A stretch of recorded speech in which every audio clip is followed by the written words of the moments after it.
Dear students, अगर आप IELTS की तैयारी कर रहे हो या करना चाहते हो, यह वीडियो सीबीएसई, आईसीएसई और स्टेट बोर्ड सभी तरह के स्टूडेंट्स की ज़रूरतों को ध्यान में रखकर बनाया गया है, जो कि आपको ये तो बताएगा कि आईएलटीएस एक्चुअली क्या है, पर साथ के साथ IELTS preparation related main points को भी आउटलाइन कराएगा, जो कि आपको किसी भी वीडियो, ऑनलाइन कंटेंट या किसी भी क्लासरूम में नहीं मिलेंगे। आइल्स, जिसे कि लोग आइलेट्स भी कहते हैं, जिसके उच्चारण में एल साइलेंट होता है, इसे IELTS भी कहा जाता है, जिसकी की full form international English language testing system है। मतलब आपकी इंग्लिश को एक इंटरनेशनल लेवल के हिसाब से परखा जाएगा। दूसरे शब्दों में, इस माध्यम से आपकी इंग्लिश बोलने की, सुनने की, लिखने की और पढ़ने की क्षमता का टेस्ट होगा, ताकि आप बेहतर तरीके से फॉरेन यूनिवर्सिटी एजुकेशन, वहाँ की कोर्स रिक्वायरमेंट्स या फिर अपने काम संबंधी ज़रूरतों के मुताबिक अपनी इंग्लिश के लेवल को बहुत ही अच्छे तरीके से तैयार कर सकें। आपको एज ए स्टूडेंट ये जानना ज़रूरी है कि आईएलटीएस टेस्ट को गवर्न करने वाली संस्था कैम्ब्रिज यूनिवर्सिटी ईसोल एग्जामिनेशन है, जो कि सारे रूल, रेगुलेशन और टेस्ट डिज़ाइन के काम को देखती है।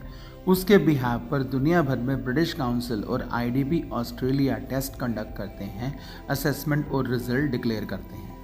आईडीपी पूरे इंडिया में 75 लोकेशंस से भी ज़्यादा जगह पर आईएलटीएस टेस्ट कंडक्ट करता है। हर महीने 4 एकेडमिक आईएलटीएस और 2 जीटी आईएलटीएस के टेस्ट कंडक्ट किए जाते हैं। आपको सबसे पहले अपनी तैयारी के हिसाब से टेस्ट बुक कराना होता है, जिससे आप अपनी सहूलियत की जगह और डेट के हिसाब से बुक कर सकते हैं। इस टेस्ट की बुकिंग आप खुद IELTSIDPindia.com पर जाकर कर सकते हैं, पर ध्यान रहे आपके पास वैलिड पासपोर्ट होना चाहिए, क्योंकि पासपोर्ट के बिना ये एग्ज़ाम नहीं दिया जा सकता।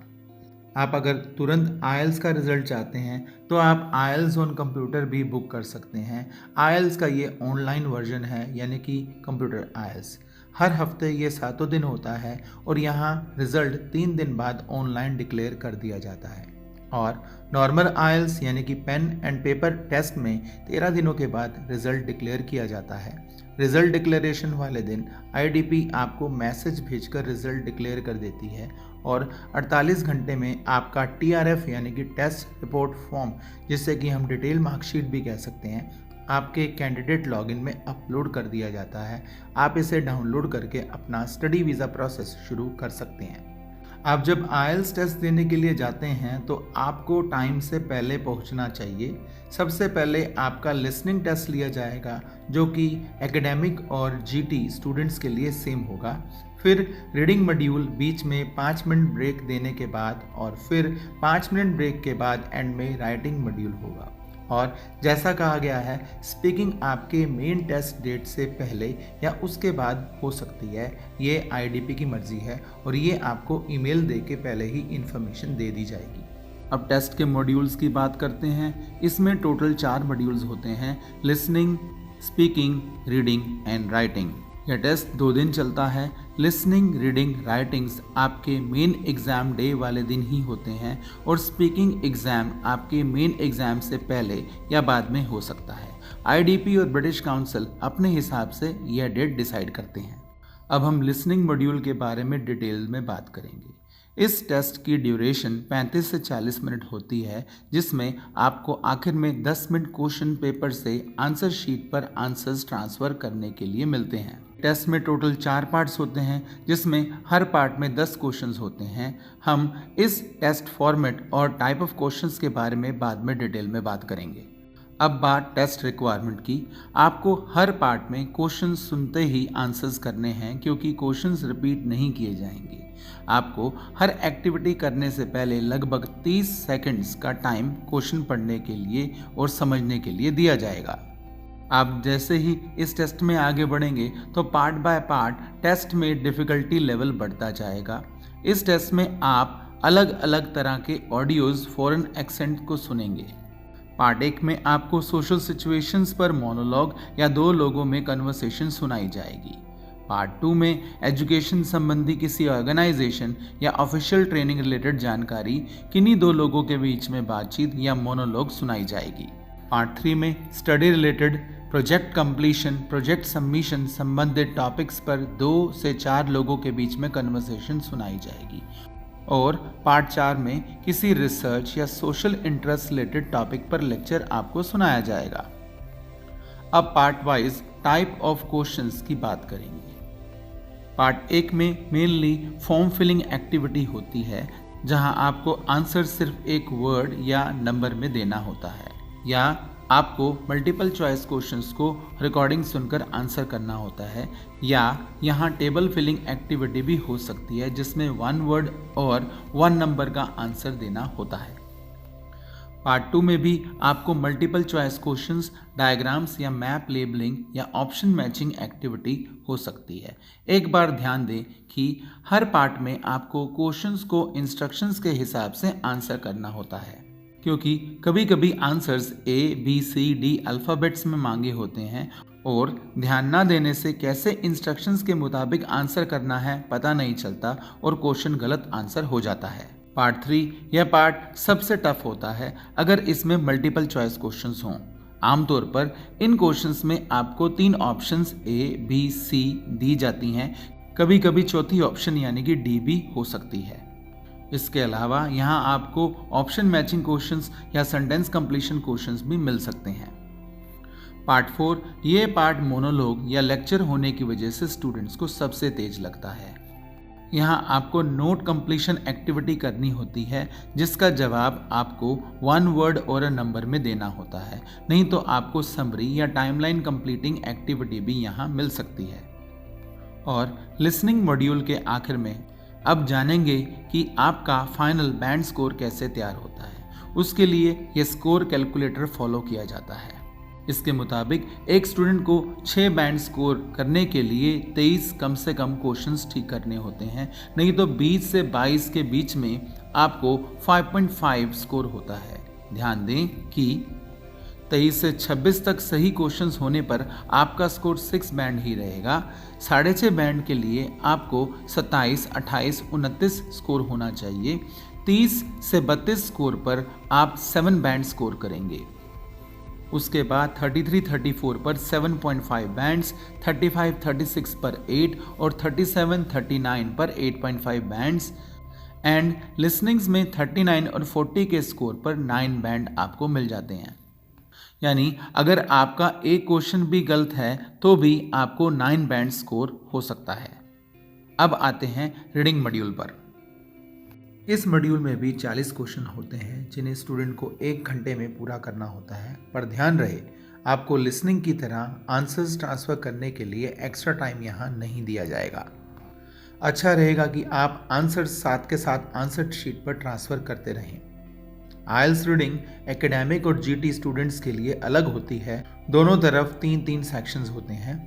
एकेडमिक रीडिंग्स को रिसर्च थीसिस, जर्नल्स या टेक्स्ट बुक की लैंग्वेज को सिंपल करके बनाया जाता है और तीनों सेक्शन के पैसेजेस अलग अलग फील्ड्स, टॉपिक्स पर आधारित होते हैं। इनकी लेंथ 1500 से 2000 शब्दों की होती है और normally first section 13 questions, second section 14 questions और थर्ड सेक्शन 13 क्वेश्चंस का होता है। और GT रीडिंग्स के लिए passages, newspapers, advertisements, booklets, magazines या वेबसाइट्स जो कि नॉन साइंस टॉपिक्स पर आधारित होती हैं से तैयार किया जाता है। यहाँ आपको टोटल 5 पैसेजेस मिलेंगे। सेक्शन 1 में 2 शॉर्ट पैसेजेस, सेक्शन 2 में 2 मीडियम पैसेजेस और सेक्शन 3 में 1 लॉन्ग पैसेज। अब टाइप ऑफ क्वेश्चंस की बात करते हैं।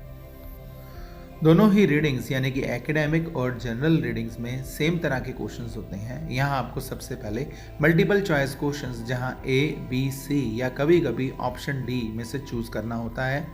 सेकंड, शॉर्ट आंसर क्वेश्चंस होते हैं जो कि 1 वर्ड ओनली या 1 वर्ड एंड और अ नंबर के साथ भी हो सकते हैं। सेंटेंस कंप्लीशन नंबर 3, यहाँ पर आपको सेंटेंस को पूरा करने के लिए सही एंडिंग से जोड़ना होता है।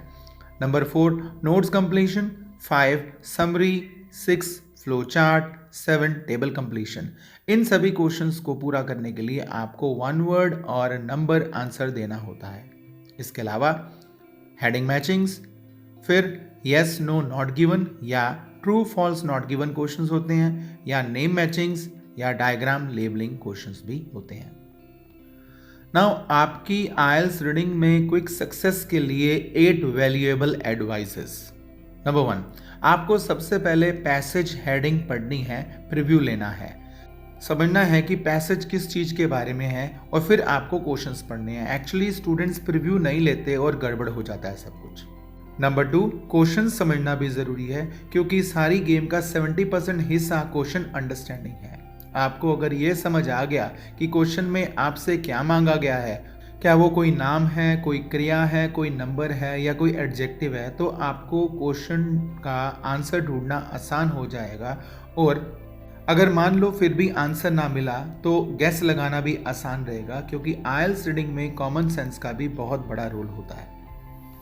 नंबर 3, एट दिस स्टेज ये भी ज़रूरी है कि आपको इंस्ट्रक्शंस क्या दी गई हैं।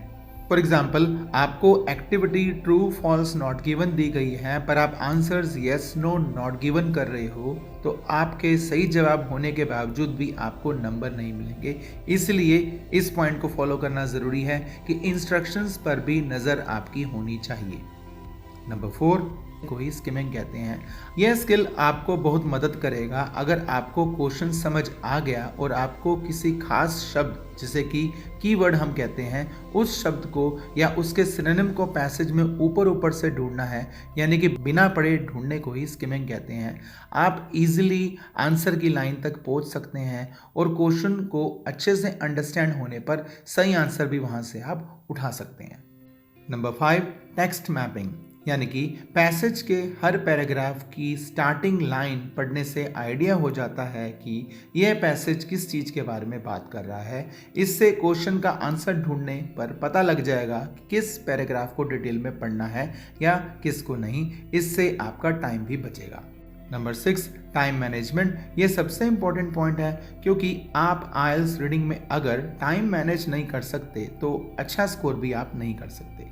इसलिए आपने किसी भी सेक्शन पर ज़्यादा से ज़्यादा 20 मिनट से ज़्यादा समय नहीं लगाना। अगर आपको क्वेश्चंस ही नहीं समझ आ रहे, उस पर समय बर्बाद नहीं करना, आगे बढ़ना है। मानकर चलना है कि हर पैसेज में आपको 2 या 3 क्वेश्चन समझने में मुश्किल होगी। इन्हें पहले छोड़कर अगर आप टेस्ट को 55 मिनट्स में ख़त्म कर लेते हो तो बाकी क्वेश्चंस को गैस इजीली लगाया जा सकता है। पॉइंट नंबर 7, स्टूडेंट्स को रीडिंग करते समय ध्यान रखना है कि पैसेज अंडरस्टैंडिंग पर ही ध्यान होना चाहिए। अगर पैसेज समझ आएगा, क्वेश्चंस भी अपने आप समझ आएंगे, आंसर ढूंढना आसान हो जाएगा।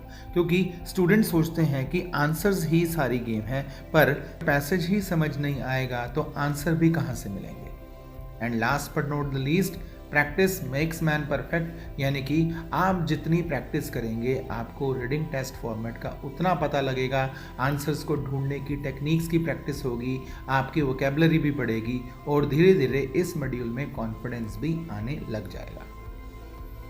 अब बात करते हैं रीडिंग स्कोर कैलकुलेटर की।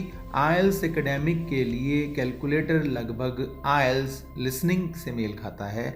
यहाँ पर भी आपको स्टडी वीज़ा की मिनिमम रिक्वायरमेंट यानी कि 6 बैंड को पूरा करने के लिए 40 में से 23 नंबर चाहिए। यहाँ पर भी 30 स्कोर पर आपको 7 बैंड मिल जाएंगे, 33 से 34 पर 7.5, 35 से 36 पर 8 और इसी तरह 39-40 स्कोर करने पर भी आपको 9 बैंड्स मिल जाएंगे। पर दूसरी तरफ आइल्स जीटी रीडिंग के लिए कहानी थोड़ी अलग है। यहाँ पर 23 नंबरों पर 5 बैंड, 5.5 बैंड स्कोर करने के लिए आपको 27 से 29 क्वेश्चन सही करने होंगे। फिर 30 से 31 पर 6 बैंड, 32-33 पर 6.5, 34-35 पर 7, 36-37 पर 7.5, 38 पर 8, 39 पर 8.5 और 40 पर 9 बैंड्स। तो उम्मीद है कि आइल्स रीडिंग की रूपरेखा यानी कि ओवरव्यू आपको अच्छी तरह हो गई होगी और अब आइल्स राइटिंग की तरफ बढ़ते हैं। जैसे कि आपको आइल्स एकेडमिक और आइल्स जीटी दोनों की जानकारी दी जा रही है, अब दोनों आइल्स टाइप के राइटिंग टास्क पर पहले नज़र डालते हैं। दोनों तरफ 2 टास्क होते हैं और यह 1 घंटे में ख़त्म करने होते हैं। एकेडमिक टास्क 1 कोई table chart, bar chart, pie chart, line graph, कोई डायग्राम, प्रोसेस, फ्लो चार्ट या मैप होता है जिसे कि 20 मिनट में ख़त्म करना होता है। इसे आपने अंडरस्टैंड एनालाइज करना है और फिर आपने टास्क को लिखना है। इस टास्क का फॉर्मेट आपको बाद में डिटेल में बताया जाएगा और ये कैसे असेस होता है और क्या असेसमेंट क्राइटेरिया इसे असेस करने के लिए इस्तेमाल करते हैं, इसकी भी हम बात करेंगे। और इसकी वर्ड लिमिट 150 से 200 शब्द होनी चाहिए। अब एकेडमिक टास्क 2, जिसको कि पूरा करने के लिए 40 मिनट होते हैं और इसे ऐसे कहते हैं। एकेडमिक ऐसे आमतौर पर स्टडी, साइंस, रिसर्च, डेवलपमेंट या कभी कभी सोशल इश्यूज पर आधारित होता है। इसकी वर्ड लिमिट 250 से 300 शब्द की होनी चाहिए। आपको ये टास्क की सिचुएशन अंडरस्टैंड करके उस पर गिवन सिचुएशन अनुसार एग्री डिसएग्री, डिस्कशन या आपको अपना ओपिनियन देना होता है, या कभी कभी यह एक प्रॉब्लम के कॉजेज़ या इफ़ेक्ट्स के बारे में बात करता है, या कभी कभी advantages disadvantages of given situation को भी बताना होता है। इसका फॉर्मेट और असेसमेंट क्राइटेरिया भी आपके साथ बाद में डिस्कस किया जाएगा। दूसरी तरफ जीटी टास्क 1 आमतौर पर लेटर होता है जो कि फॉर्मल मतलब ऑफिशियल और इनफॉर्मल यानी कि अनऑफिशियल होता है या फ्रेंडली होता है। प्रैक्टिकली देखा जाए तो जिस भी स्थिति कंडीशन पर कोई भी लेटर सोची जा सकती है उस पर लेटर वो लिखी जा सकती है। उसी तरह आपको लेटर राइटिंग करते वक्त रीज़न ऑफ राइटिंग लेटर समझना है। इसको लिखने के लिए 20 मिनट का वक्त दिया जाता है और इसकी वर्ड लिमिट 150 से 200 शब्द तक की होती है। इसका फॉर्मेट और असेसमेंट क्राइटेरिया बाद में डिस्कस किया जाएगा। अब हम जीटी टास्क 2 या फिर ऐसे की बात करते हैं। इसका टॉपिक आमतौर पर social issues, problems, environmental issues आदि पर होता है और इसकी वर्ड लिमिट भी 250 से 300 शब्द तक की होती है और इसे लिखने के लिए भी आपको 40 मिनट का ही वक्त दिया जाता है। अब बात असेसमेंट क्राइटेरिया की करते हैं। मोटे तौर पर एकेडमिक टास्क 1 आपकी काबिलियत उस टास्क को डीपली समझने की, एनालाइज करने की, डाटा ऑर्गेनाइज करने की, कंपेयर करने की को चेक करता है। सबसे पहले एग्जामिनर ने आपका टास्क रिस्पॉन्स चेक करना होता है, मतलब आपने टास्क को कितना अच्छा अंडरस्टैंड करके प्रेजेंट किया है। आपके सभी राइटिंग पार्ट्स यानी कि इंट्रोडक्शन, बॉडी पैराग्राफ, कंक्लूजन कितने सही हैं, मतलब आपकी इंट्रोडक्शन क्या सही बात कर रही है, और फिर आपके बॉडी पैराग्राफ्स आपके टास्क की मांग अनुसार टेंसेस यूज़ कर रहे हैं, डाटा को सही तरीके से प्रेजेंट कर रहे हैं, कंपैरेटिव्स और डाटा को सही तरीके से ऑर्गेनाइज किया गया है ताकि आपके एनालिसिस को ईजिली फॉलो किया जा सकता है। और फिर कंक्लूजन, यहाँ आपके टास्क के मेन पॉइंट्स को हाईलाइट करना होता है। दूसरे शब्दों में सारे टास्क का क्या निचोड़ आता है। अच्छे बैंड स्कोर के लिए आपको इसकी अंडरस्टैंडिंग, एनालिसिस और फिर ऑर्गेनाइजेशन भी होनी चाहिए, तभी करके ये असेसमेंट में सबसे इम्पॉर्टेंट क्राइटेरिया माना जाता है। नेक्स्ट एंड उतना ही ज़रूरी पैरामीटर कोहेरेंस एंड कोहेंशन, जिसे साधारण शब्दों में कनेक्टिविटी कहा जा सकता है। कोहेरेंस का मतलब है आइडियाज़ को सही तरीके से एक दूसरे के साथ सेंटेंसेस में तालमेल रख के जोड़ना, और कोहेंशन का मतलब है सेंटेंसेस को आपस में ग्रामेटिकली जोड़ना।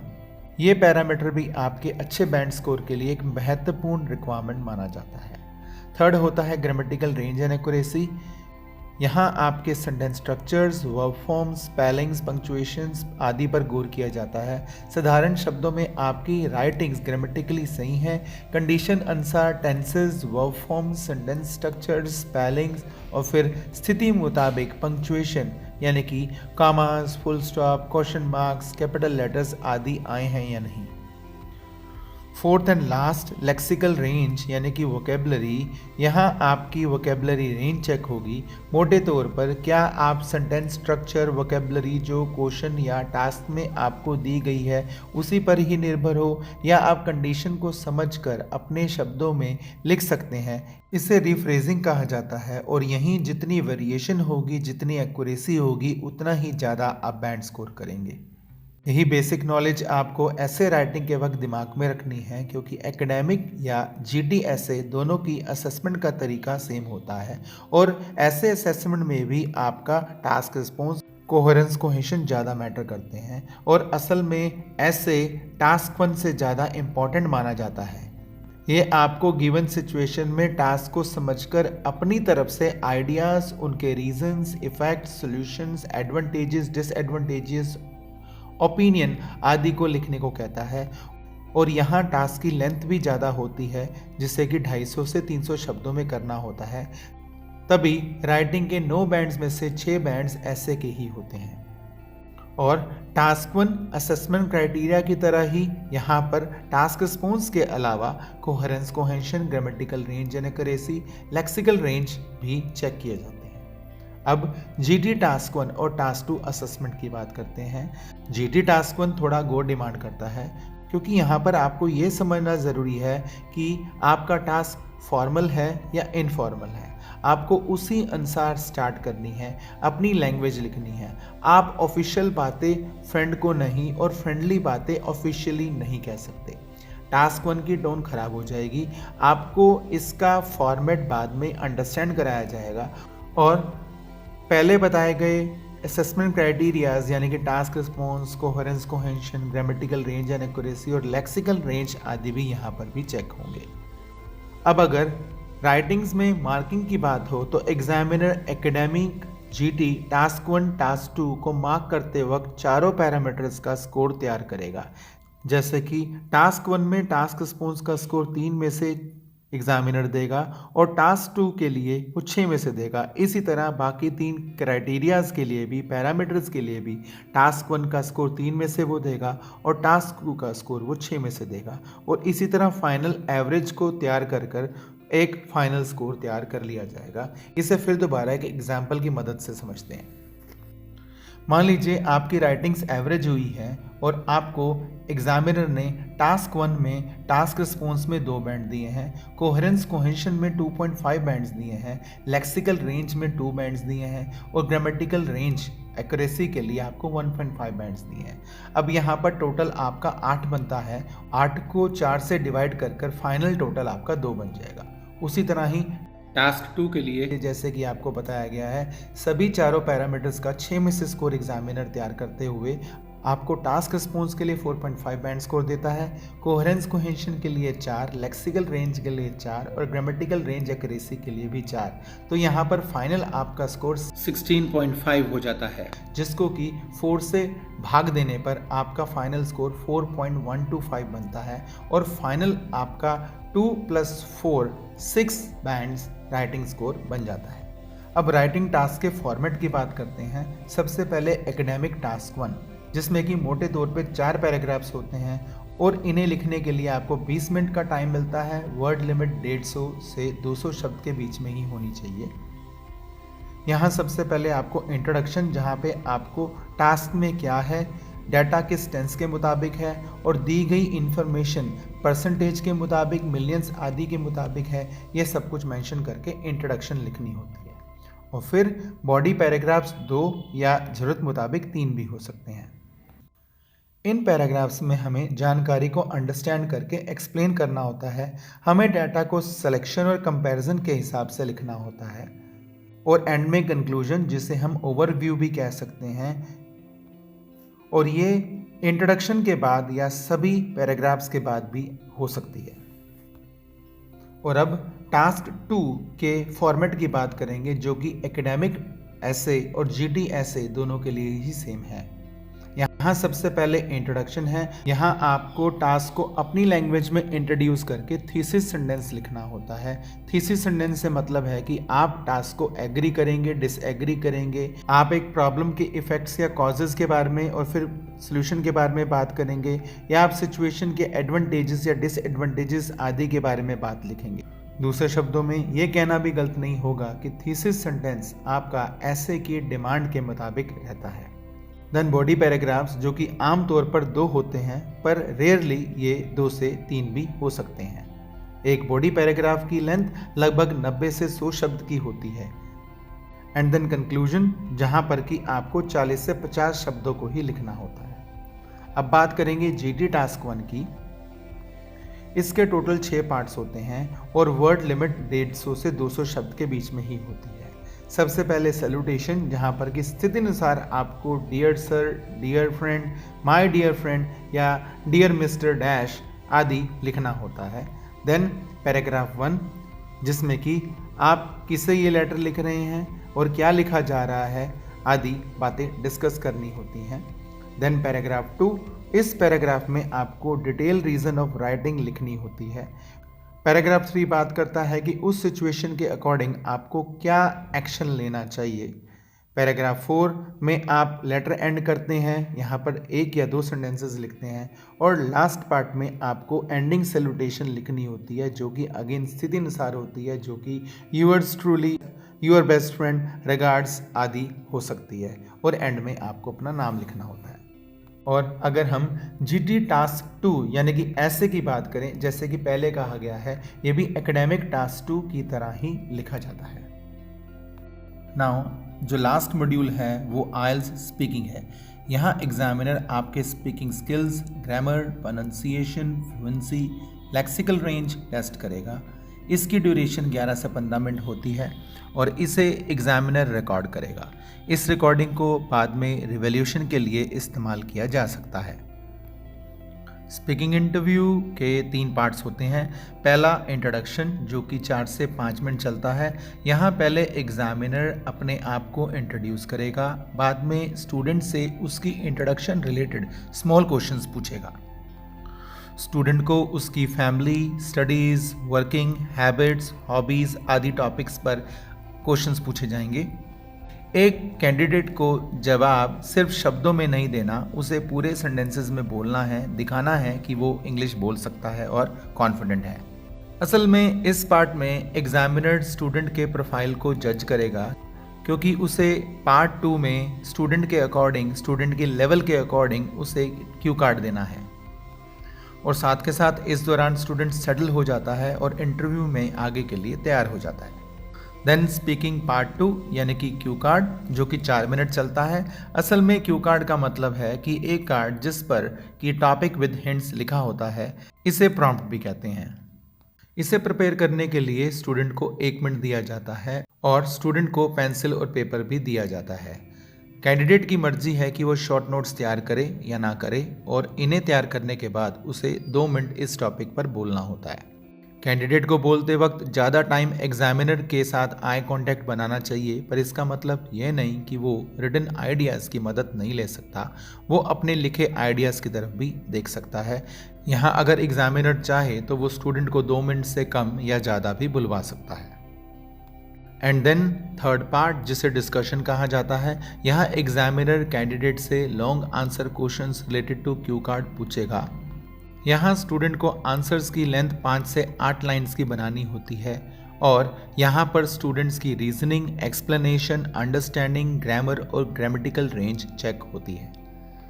इस लेवल पर एग्जामिनर चाहे तो स्टूडेंट्स के जवाब को काट भी सकता है और स्टूडेंट के लेवल अनुसार या एबिलिटी अनुसार उन्हें नए टॉपिक पर क्वेश्चंस भी पूछ सकता है।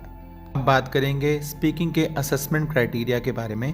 सबसे पहले कोहेरेंस, हम इसकी बात राइटिंग्स में भी कर चुके हैं। इस पैरामीटर का मतलब है कि क्या स्टूडेंट अपने विचारों को अच्छे तरीके से एक दूसरे के साथ जोड़ सकता है, क्योंकि बोलते वक्त आपको एक बात पर फोकस करना है और उसे एक्सप्लेन करते करते गुमराह नहीं होना। Then lexical range and accuracy, ठीक आइल्स राइटिंग की तरह यहाँ भी लेक्सिकल रेंज से मतलब वोकेबलरी वैरायटी है और अगर वोकेबलरी स्टूडेंट स्थिति अनुसार इस्तेमाल कर सकता है, यानी कि स्टूडेंट के पास ऑपरेशनल कमांड है, तो बैंड्स और अच्छे हो जाएंगे। थर्ड पैरामीटर फ्लुएंसी है। इसका मतलब है क्या स्टूडेंट एक टॉपिक पर बिना रुके एक के बाद एक आइडियाज़ बना सकता है या फिर उसे बोलते बोलते सोचना पड़ता है और स्पीकिंग में पॉजेस आ जाते हैं। इससे आइल्स का बैंड स्कोर कम हो जाता है। Then grammatical range and accuracy, जहां पहले की तरह आपकी ग्रामर यानी कि tenses, verb forms, helping verbs, sentence structures आदि पर गौर किया जाएगा।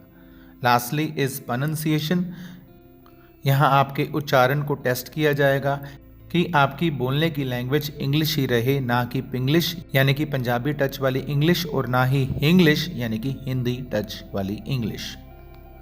अब स्पीकिंग से इम्प्रूव करने के लिए कुछ टिप्स। सबसे पहले प्रैक्टिस मेक्स मैन परफेक्ट, यानी कि आपको अच्छे ट्रेनर के साथ प्रैक्टिस करनी है। अपने confidence, pronunciation, grammar, vocabulary, flow पर प्रैक्टिस करनी है।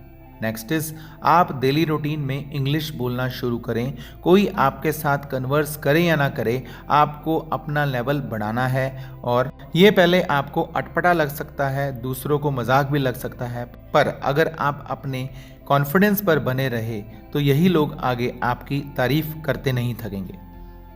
थर्ड पॉइंट इज, आपको डेली कोई न्यूज़पेपर, मैगजीन या इंग्लिश वीडियो देखने हैं या नए वर्ड्स याद करने की कोशिश करनी है। आपको अगर लॉन्ग टर्म सक्सेस चाहिए तो डेली थोड़ी थोड़ी प्रैक्टिस करने की और अपने लेवल को इम्प्रूव करने की आदत डालनी है। हाँ स्टूडेंट्स, इस ओरिएंटेशन वीडियो को ख़त्म करने से पहले कुछ आईएलटीएस रिलेटेड बहुत ज़्यादा पूछे जाने वाले सवाल। पहला सवाल, क्या आईएलटीएस कोई कोर्स है और इसे करने में कितना टाइम लगता है? एक्चुअली ऐसी बात नहीं है। आईएलटीएस ना ही कोई कोर्स है और ना ही इसका कोई सिलेबस है। आईएलटीएस टेस्ट का काम सिर्फ आपके इंग्लिश के लेवल को जज करना है। आपकी अगर इंग्लिश अच्छी है तो आप अच्छा स्कोर करेंगे। मतलब ये स्कोर आपके लेवल ऑफ इंग्लिश पे डिपेंड करेगा। आपका अगर इंग्लिश का लेवल कम है तो इसको इम्प्रूव करने के लिए आपको ज़्यादा टाइम लग सकता है।